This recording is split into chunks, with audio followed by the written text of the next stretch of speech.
We challenge you to find a better villa at just rupees 1.29 crores in Kelambakam, Moyamar. தென் மாநில முதல்வர்கள் மாநாட்டில் கலந்துகிட்ட முதல்வர் சந்திரபாபு நாயுடு அவர்கள் தரப்பிலிருந்து என்னென்ன விஷயங்கள் பேசப்பட்டுச்சு, என்னென்ன விஷயங்கள் கோரிக்கைகள் முன்வைக்கப்பட்டுச்சு அப்படிங்கிறத நம்ம பார்க்கிறோம்.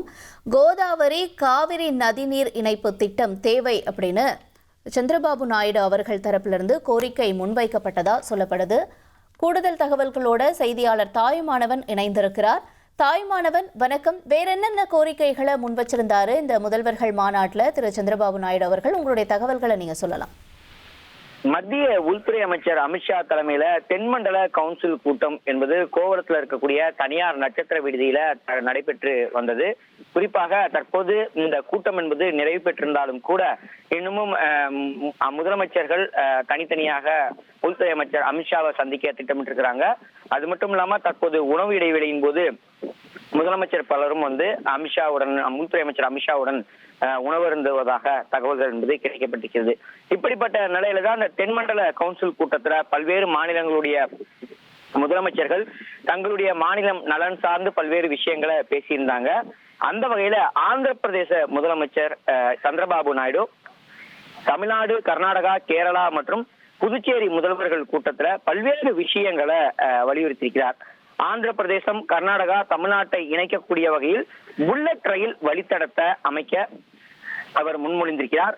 குப்பம் வழியாக, அவரது தொகுதியான குப்பம் வழியாக அமராவதி, பெங்களூரு, சென்னை நகரங்களை இணைக்கக்கூடிய வகையில புல்லட் ரயில் திட்டத்தை செயல்படுத்துவதற்கு அவர் பரிந்துரை செய்திருக்கிறார்.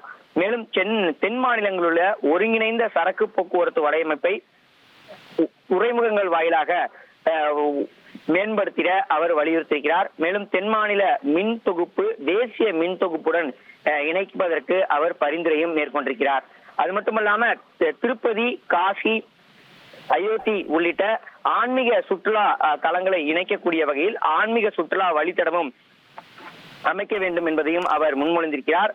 ஆந்திர பிரதேச பிரிவினை தொடர்பாக நிலுவையில் இருக்கக்கூடிய பிரச்சனைகளை மத்திய அரசு விரைந்து தீர்க்க வேண்டும் என்ற ஒரு கோரிக்கையை அவர் முன்வைத்திருக்கிறார்.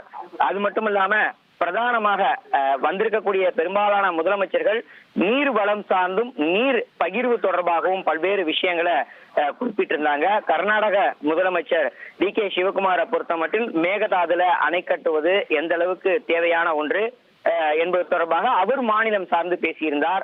தமிழக முதலமைச்சர் விஜய் அவர்கள் பேசும்போது மேகதாது, முல்லை பெரியாறு உள்ளிட்ட விவகாரங்கள்ல அண்டை மாநிலங்களுடைய அந்த நீர் பகிர்வு பாதிக்கப்படாத வகையில நீதிமன்றத்துடைய வழிகாட்டுதலின் அடிப்படையில் தான் சம்பந்தப்பட்ட மாநிலங்கள் செயல்பட வேண்டும் என்பதை தெளிவாக சுட்டிக்காட்டியிருந்தார்.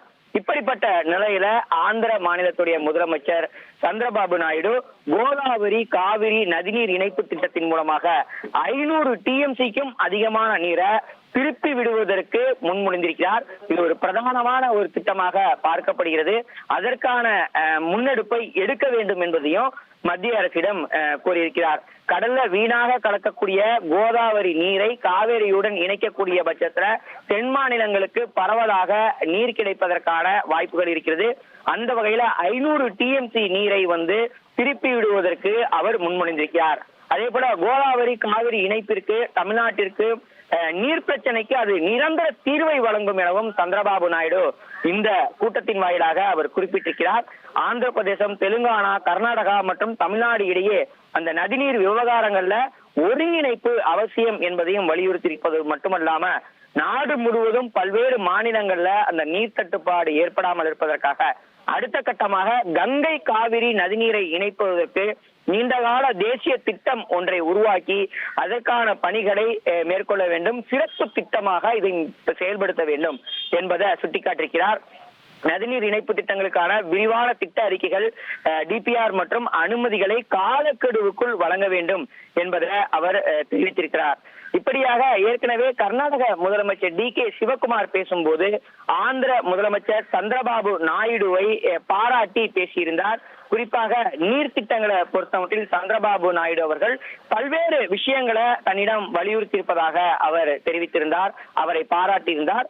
இப்படியாக சந்திரபாபு நாயுடுவும், ஆந்திர முதலமைச்சர் சந்திரபாபு நாயுடுவும் கர்நாடக முதலமைச்சர் டி.கே. சிவகுமாரை பாராட்டக்கூடிய வகையில அனைத்து மாநிலங்களுடைய வளர்ச்சிக்கான விரிவான தொலைநோக்கு பார்வை கொண்ட ஒரு மூத்த தலைவராக DK சிவக்குமார் செயல்படுவதாக சந்திரபாபு நாயுடுவும் பாராட்டை தெரிவித்திருக்கிறார். உங்களுடைய விரிவான தகவல்களுக்கு நன்றி Thayumanavan. We challenge you to find a better villa at just rupees 1.29 crores in Kelambakam, Moyamar.